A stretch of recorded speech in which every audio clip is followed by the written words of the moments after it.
नमस्कार प्रिय दर्शकों, एक बार फिर आप सभी का स्वागत है हमारी यूट्यूब चैनल प्राचीन ज्ञान सच्चा ज्ञान में। ये है दर्शकों, आज की कहानी बड़ी मोटिवेशनल है और बड़ी प्रेरणादायक है।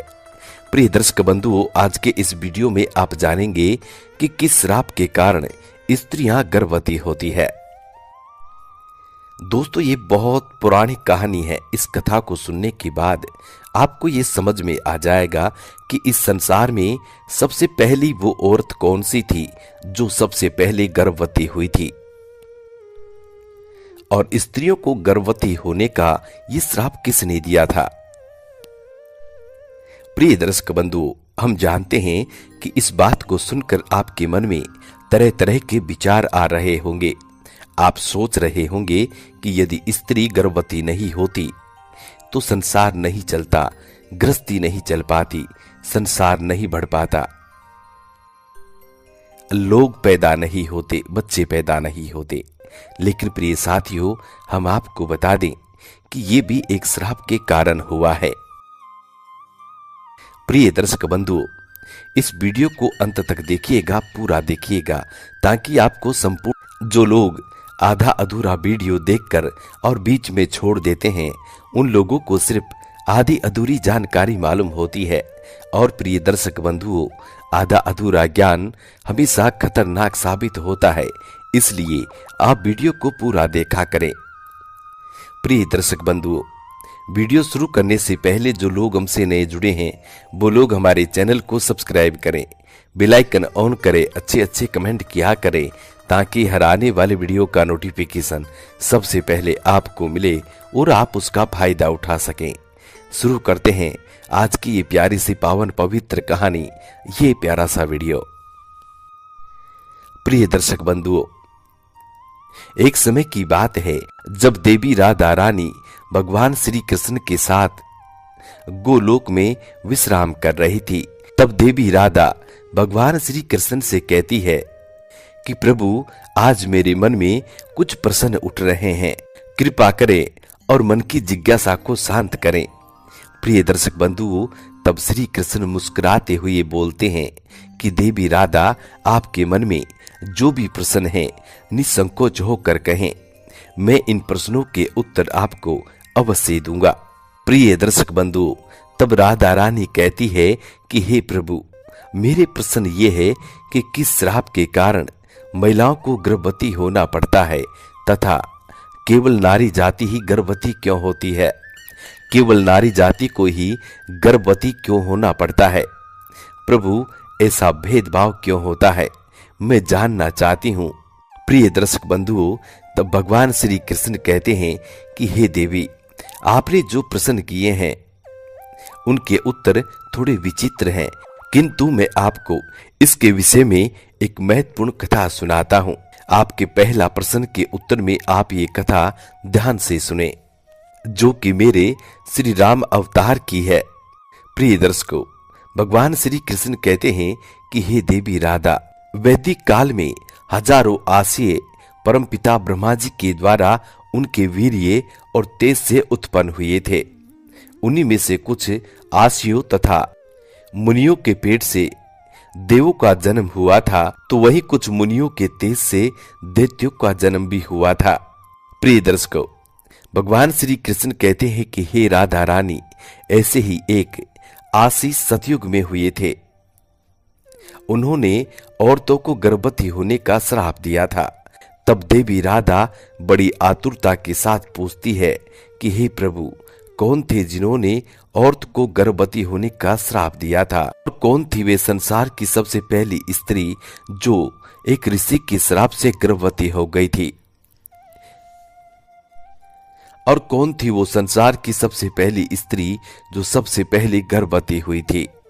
प्रिय दर्शकों, तब भगवान श्री कृष्ण कहते हैं कि देवी राधा, इस कथा का वर्णन महर्षि वाल्मीकि जी की रामायण के उत्तराखंड में किया गया है, जहां प्रभु श्री राम को महर्षि अगस्त्य इस कहानी को सुनाते हैं। प्रिय दर्शक बंधुओं, भगवान श्री कृष्ण कहते हैं कि हे राधा, ये सतायुग काल की बात है, जब परम पिता भगवान श्री ब्रह्मा जी के मानस पुत्र ऋषि पुलस्त्य सुमेरु पर्वत के उच्च बिंदु पर स्थित आश्रम में घोर तपस्या कर रहे थे, उसी समय ऋषि को अत्यंत कठोर तप करता देख अन्य ऋषि कन्याएं विचलित होने लगी और वे अपने मन को शांत करने के लिए उन्हीं ऋषियों के समीप जाकर उनकी तपस्या में बाधा डालने लगी। तब ऋषि पुलस्त्य जी ने क्रोध में आकर वहां उपस्थित सभी कन्याओं को श्राप दे दिया कि अब जो भी उनके सामने स्त्री आएगी, उनकी नजर पड़ते ही वे कन्या गर्भवती हो जाएगी। प्रिय दर्शकों, भगवान श्री कृष्ण कहते हैं कि हे देवी राधा, ऋषि पुलस्त्य की बात सुनकर वहां मौजूद सभी स्त्रियां डरकर वहां से भाग गई। लेकिन ऋषि बिंदु की कन्या को ऋषि के श्राप के बारे में कुछ भी जानकारी नहीं थी, इसलिए एक दिन वे अपनी सहेलियों को ढूंढते हुए अनजानवश ऋषि पुलस्त्य जी के सामने जा पहुंची। ऋषि पुलस्त्य उस समय वेदों का पाठ कर रहे थे। ऋषि पुलस्त्य जी ने जैसे ही नजर उठाकर कन्या को देखा, उनके श्राप का असर उस कन्या को प्रभावित करने लगा। तत्काल ही उसका शरीर पीला पड़ गया और वह गर्भवती हो गई। अपने शरीर में इस तरह का परिवर्तन देखकर ऋषि कन्या घबराकर अपने पिता के पास पहुंच गई। प्रिय दर्शकों, भगवान श्री कृष्ण कहते हैं कि हे देवी राधा, अपनी कन्या की ऐसी हालत देखकर ऋषि बिंदु को बड़ा ही दुख हुआ। तब उन्होंने अपने ध्यान की शक्ति से सारी घटित घटना का अनुमान लगा लिया, जिसके बाद में वे अपनी कन्या को लेकर ऋषि पुलस्त्य के पास गए और कहा कि मुनिवर, आपको हमारा नमस्कार है। मेरी पुत्री अनजाने में आपके पास आ गई थी, किंतु आपके श्राप के कारण आज वे संसार की पहली स्त्री है जो गर्भवती हुई है। मेरा आपसे निवेदन है कि आप इसे भिक्षा के रूप में ग्रहण करें। ये सर्वगुण संपन्न है और अनजाने में ही आपके श्राप की अभाग्नि है, तो ये सदा आपकी सेवा करेगी। प्रिय दर्शक बंधुओं, भगवान श्री कृष्ण कहते हैं कि हे देवी राधा, ऋषि बिंदु जी की आदरपूर्वक विनती, ऋषि बिंदु की कन्या को मिले श्राप के कारण ऋषि पुलस्त्य भी बहुत दुखी हुए और ऋषि पुलस्त्य ने ऋषि बिंदु को आदरपूर्वक प्रणाम किया और ऋषि बिंदु की पुत्री को ग्रहण करने का आश्वासन दिया। प्रिय दर्शक बंधुओं, फिर इसके बाद ऋषि पुलस्त्य जी ने उस कन्या को स्वीकार कर लिया। प्रिय दर्शकों, इसके बाद वे कन्या ऋषि पुलस्त्य के साथ रहने लगी और उनकी दिन रात सेवा भी करने लगी। प्रिय दर्शकों, ऋषि बिंदु की कन्या की सेवा से ऋषि पुलस्त्य बहुत प्रसन्न हुए। प्रसन्न होकर ऋषि पुलस्त्य जी ने एक दिन उनसे कहा कि हे देवी, मैं तुम्हारी सेवा भाव से बहुत प्रसन्न हुआ हूं, इसलिए मैं तुम्हें अपने ही समान पुत्र प्राप्ति का वर देता हूं। प्रिय दर्शक बंधुओं, ऋषि पुलस्त्य जी और आगे कहते हैं कि जिस समय तुम मेरे सामने आई थी, उस समय मैं वेदों का पाठ कर रहा था और तुमने उन वेदों का श्रवण किया था, इसलिए तुम्हारा पुत्र वेदों का ज्ञान देने वाला विश्वा के नाम से जाना जाएगा।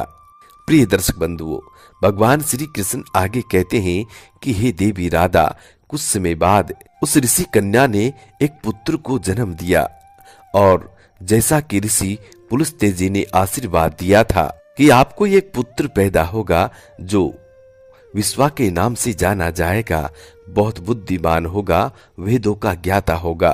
प्रिय साथियों, भगवान श्री कृष्ण आगे कहते हैं कि हे देवी राधा, विश्वा भी बड़ा होने पर अपने पिता ऋषि पुलस्त्य जी के समान बड़े तपस्वी हुए। ऋषि विश्वामित्र के तपस्वी रूप को देखकर ऋषि भारद्वाज बहुत प्रसन्न हुए थे, इसलिए उन्होंने अपने बड़ी कन्या का विवाह उनके साथ कर दिया था। प्रिय दर्शक बंधुओं, भगवान श्री कृष्ण आगे कहते हैं कि हे देवी राधा, आगे चलकर विश्वामित्र को एक सुंदर बलवान गुणवान पुत्र पैदा हुआ, जिसका नाम श्रवण रखा गया था। प्रिय दर्शक बंधुओं, भगवान श्री कृष्ण आगे कहते हैं कि हे देवी राधा, इसी श्रवण का ही एक नाम कुबेर है। भगवान श्री कृष्ण कहते हैं, हे देवी राधा, मैंने आपको पहले प्रश्न का उत्तर दे दिया है। हे सखी राधा, आपका दूसरा प्रश्न था, क्या केवल नारी ही गर्भवती क्यों होती है, पुरुष गर्भवती क्यों नहीं होते?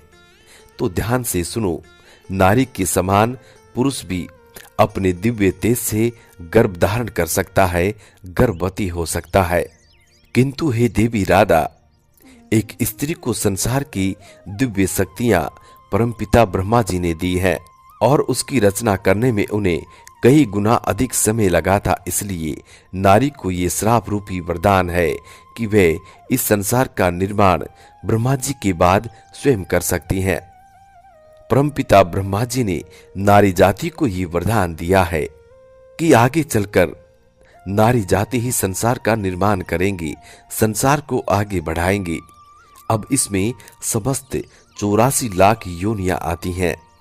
84 लाख योनियों में जितनी भी नारियां होती हैं, सभी संसार का निर्माण करती हैं, संसार को आगे बढ़ाती हैं।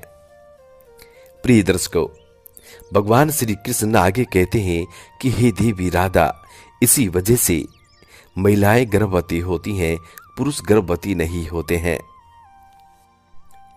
प्रिय दर्शक बंधुओं, भगवान श्री कृष्ण की बातें राधा रानी को समझ में आ जाती हैं।